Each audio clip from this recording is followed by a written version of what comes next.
En Chypre, Pygmalion était un sculpteur de grand talent, qui ne trouvait aucun goût chez les femmes qu'il avait pu rencontrer. Il les trouvait trop imparfaites, pleines de défauts, vaniteuses, égocentriques, capricieuses, laides. Il entreprit alors de tailler dans l'ivoire la plus magnifique des femmes que son imagination et ses fantasmes pouvaient concevoir. De ses habiles mains, il se mit à la tâche. Il lui aura fallu un mois entier, travaillant presque chaque jour et chaque nuit pour la terminer. Le résultat aurait ébloui les dieux et déesses de l'Olympe eux-mêmes, tant la perfection de cette demoiselle statue était absolue. Le tailleur en était éperdument tombé amoureux, si bien qu'il se mit à lui parler, à la chérir, à rêver d'elle jour et nuit. Il la prénomma même Galatée. Ses sculptures suivantes lui semblaient bien fades en comparaison, si bien qu'il en aurait presque perdu tout intérêt si cela ne lui rapportait pas de pain sur la table. Cependant, un mal-être plus profond s'est emparé de lui. La non-réciprocité de cette relation lui pesait beaucoup. Il a alors demandé une faveur à Aphrodite, la déesse de l'amour, amener dans sa vie une femme aussi parfaite que la statue qu'il avait taillée de ses mains. Aphrodite a entendu sa prière et lui a accordé son souhait, à l'unique condition de dire adieu à sa demoiselle d'ivoire. Le cœur lourd, Pygmalion est allé s'exécuter et a embrassé une dernière fois son amante immobile. Un phénomène extraordinaire est alors survenu. Comme, réveillée par le baiser, celle-ci s'est mise à bouger. Elle a commencé par ouvrir ses yeux, révélant 2 iris azurés. Ses lèvres se sont entr'ouvertes, afin d'y laisser passer de l'air, emplissant pour la première fois les poumons qu'elle venait d'obtenir.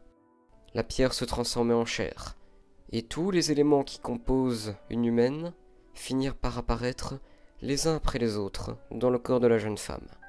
Les yeux dans les yeux, elle a regardé son amant avant de l'embrasser passionnément. Les tourtereaux étaient fous de joie et de bonheur. Aucun rêve ne leur semblait pouvoir être plus favorable et plus beau que celui-ci. Une année de bonheur, de fiançailles, puis de mariage est passée.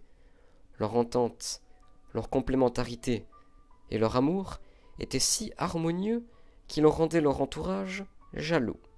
Et la jalousie s'étendit si bien qu'un vieil homme, aigri par le poids des nombreuses années de solitude qu'ont été sa vie, a demandé un vœu à Ouréa, dieu des montagnes, transformer à nouveau la jeune Galatée en statue immobile. Ouréa, ne pouvant annuler totalement le vœu accordé par Aphrodite, a néanmoins pu le rétrograder partiellement. Galatée pourrait encore se mouvoir, mais serait à nouveau constituée d'ivoire. Le lendemain, le jeune couple s'est réveillé pour constater, avec horreur, que la demoiselle s'était à nouveau transformée, revenant à sa constitution originelle. Celle-ci ne pouvait désormais ni manger, ni boire, ni parler, ni ressentir quoi que ce soit de physique. Seule sa vue et son ouïe avaient été laissées intactes. Ses émotions, elles aussi, ont subsisté. Ainsi, une profonde dépression s'est emparée d'elle. La sensation du vent, de la nourriture dans sa gorge, du soleil et des caresses de son amant sur sa peau avait fait place à un vide sensoriel absolu. Elle était également devenue massive. Chaque mouvement lui demandait de plus nombreux efforts, afin de soulever la masse de l'ivoire qui la constituait. Morte de tristesse de ne plus pouvoir partager de moments normaux avec son mari, et ne pouvant même pas exprimer sa détresse, à cause de ses cordes vocales non fonctionnelles et de son incapacité à écrire, elle prit la décision de grimper sur le massif de Troodos, montant presque jusqu'au mont Olympe, et de se jeter depuis son sommet, persuadée que son âme serait libre si son corps volait en éclats. La malchance a une fois de plus frappé la dame d'ivoire, car celle-ci n'a pas chuté sur le sol dur et rocheux de la montagne, mais dans la mer Méditerranée. La malheureuse, solidement conçue par son mari, ne s'est pas brisée lors de sa chute dans l'océan, et s'est enfoncée dans les eaux profondes, qu'aucun homme ne pouvait atteindre avec l'espoir d'en revenir. Quel n'a pas été le choc du tailleur lorsqu'il a été témoin de cette tragédie. Il a plongé à son tour pour récupérer sa bien-aimée.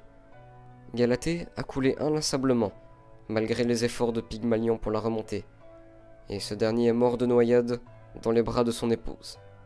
Celle-ci, n'ayant plus de poumons, et donc n'ayant plus besoin de respirer, n'a pas pu mourir comme elle le souhaitait, et, écrasée par la pression de l'eau et du fait de sa propre masse, était incapable de remonter à la surface.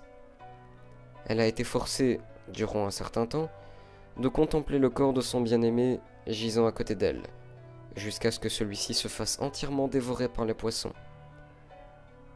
La légende raconte qu'elle est toujours seule, quelque part dans les fonds marins, là où la lumière se fait timide, contemplant les faibles remous et les rares poissons passant devant ses yeux, chérissant pour l'éternité le souvenir d'une ancienne vie en tant qu'humaine, avec un mari qu'il aimait profondément.